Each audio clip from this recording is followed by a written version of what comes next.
યોગેશ્વર કૃષ્ણના ચરણોમાં વંદન. આપ સૌને મારા પ્રણામ.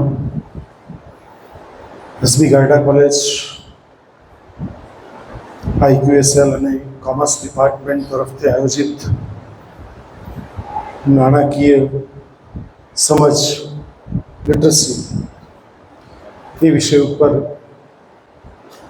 એના કાર્યક્રમમાં ઉપસ્થિત બહુ જ ટૂંકા પરિચય પછી આદરણીય મિત્ર બની ચૂક્યા એવા કેતનભાઈ દેસાઈ, જેમનો સવિશેષ પરિચય તો એમના પ્રવચનમાં થશે જ, કારણ કે આ એ જ વ્યક્તિ છે કે જે મને AB સ્કૂલની અંદર પ્રવચન માટે ધોરણ 11 અને 12ના વિદ્યાર્થીઓ સમક્ષ મૂક્યો હતો.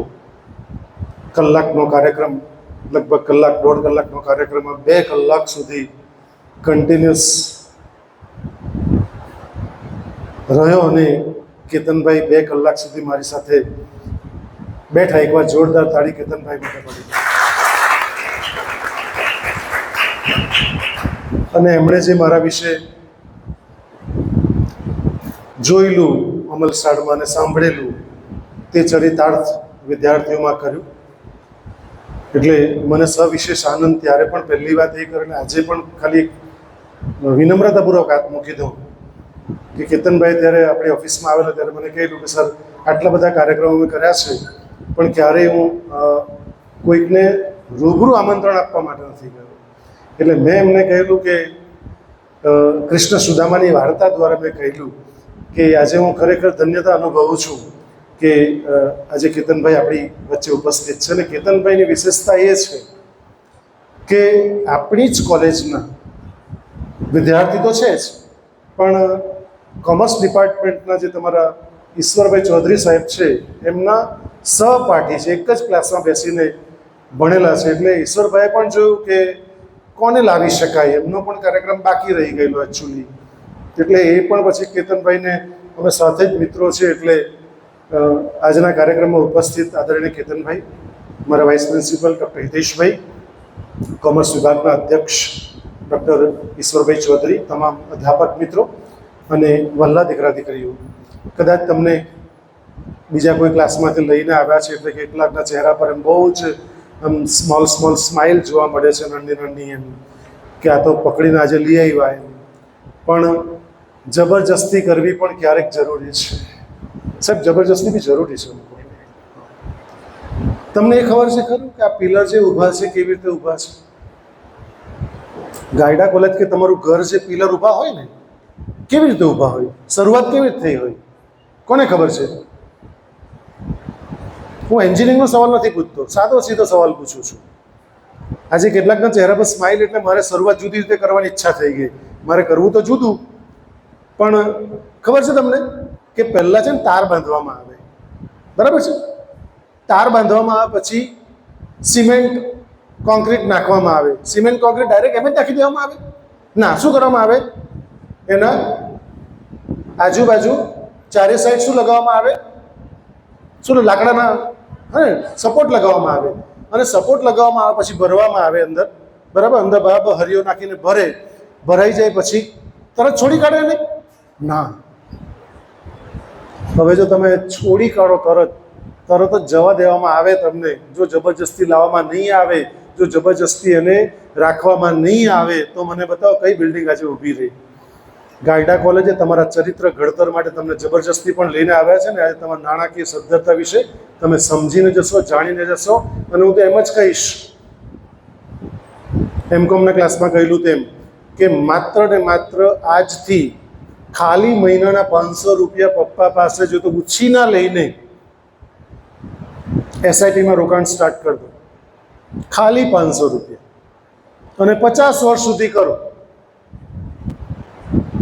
કેતનભાઈનો આંકડો તમને કહેશે કે મારો વિષય પણ નથી, આ હિતેશભાઈને એ લોકોનું જ કામ છે, આ મારું કામ નથી. કેટલા રૂપિયા થશે તે મહિને? ખાલી 500 રૂપિયા.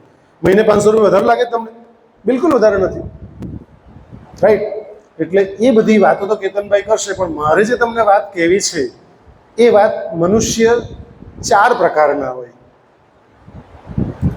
એમાં તમે છે ને હમણાં એ કેટેગરીમાં વેચતા નહીં કે તમે કયામાં આવતા છે, કારણ કે તમે હમણાં શ્રમમાં પડી જશો તો મારી વાત ચૂકી જશો લેવાનું, રાઈટ? મનુષ્યના મુખ્ય 4 પ્રકાર હોય છે.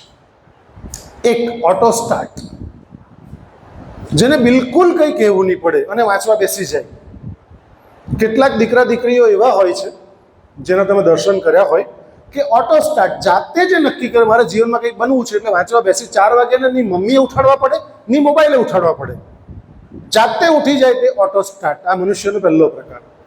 બીજો પ્રકાર કે તમે કિક સ્ટાર્ટ, આપણે પેલા કિક મારતા રાજદૂતને બજાજને કિક મારતા. બીજા છે કિક સ્ટાર્ટ, એટલે અમારી જેવા પ્રોફેસર આવીને ક્લાસમાં કે વાંચોલા પરીક્ષા આવી 22 તારીખથી, એટલે અમારી જેવા હિતેશભાઈ જેવા બધા ઈશ્વરભાઈ જેવા બધા અધ્યાપક મિત્રો ઊભા છે, બધાનું નામ ન લઈ શકું, કેતનભાઈ જેવા બી આ કિક જ મારવા આવેલા અહીંયા. જો ઓટો સ્ટાર્ટ હોત તો માથાકૂટ જ નહીં રહેતા અમારે, તમને લાવવા નહીં પડતું, અમારે નહીં આવવું પડતું. એટલે કિક સ્ટાર્ટ, કિક મારવી પડે પણ સ્ટાર્ટ થઈ જાય. ઓટો સ્ટાર્ટની સ્પીડ અને કિક સ્ટાર્ટની સ્પીડ એકવાર સ્ટાર્ટ થઈ ગયા પછી તો મજા આવી જાય, બરાબર ચાલે. ત્રીજા છે પુશ સ્ટાર્ટ. તમે હમણાં વિચાર ન કરો, તમે ન થોભી જાઓ, તમે તમારી કેટેગરી હમણાં ડિફાઇન નહીં કર્યા કરો. ત્રીજા છે પુશ સ્ટાર્ટ. પુશ સ્ટાર્ટ એટલે ખબર ધક્કો મારવો પડે, બેટરી ઉતરી ગઈ ધક્કો મારે, થોડોક ધક્કો મારે એટલે ચાલુ થઈ જાય. કે એ જે પુશ સ્ટાર્ટ કરે ને તે બી એકવાર ચાલુ થઈ ગયા પછી તો સ્પીડ પકડી લે, બરાબર સ્પીડ પકડી લે. ખ્યાલ આવી ગયો? 3 પ્રકારનો. કયા? આ યાદ રાખજો, ભૂલતા નહીં. કે હા, ઓટો સ્ટાર્ટ, કિક સ્ટાર્ટ, બીજું પુશ સ્ટાર્ટ ધક્કા ગાડી. પણ એકવાર ધક્કો માર્યો ને ચાલુ થઈ ગઈ પછી ધન જાય. 3 ની સ્પીડમાં કોઈ ફરક નહીં, બરાબર ચાલે, રાઈટ? અને ચોથું છે non start. Hiteshbhai, non start એટલે ગાયડા કોલેજમાં એવી પણ કેટલીક ગાડીઓ છે, એવા પણ કેટલાક બાળકો છે નોન સ્ટાર્ટ.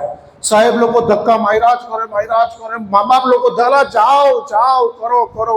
આગળ 2-3 સાહેબ 2-4 કિલોમીટર ધક્કા મારે, 3-4 વર્ષ ગાયડા કોલેજમાં આવે ને પછી જોયું તો ગાડીનું બોનેટ ખોલે, ચાલુ કેમ નહીં થાય? એન્જિન જ નહીં મળે છે. તો એને ભગવાન બી કેવી રીતે બચાવી શકે? એને કેવી રીતે સ્ટાર્ટ કરવાનું બતાવો ને યાર. એટલે તમે ઘરે જઈને બપોરે જમીન નિરાંતે જ્યારે એમ આડા પડ્યા હોય ને ત્યારે વિચાર કરજો કે તમે કયામાં આવતા છે.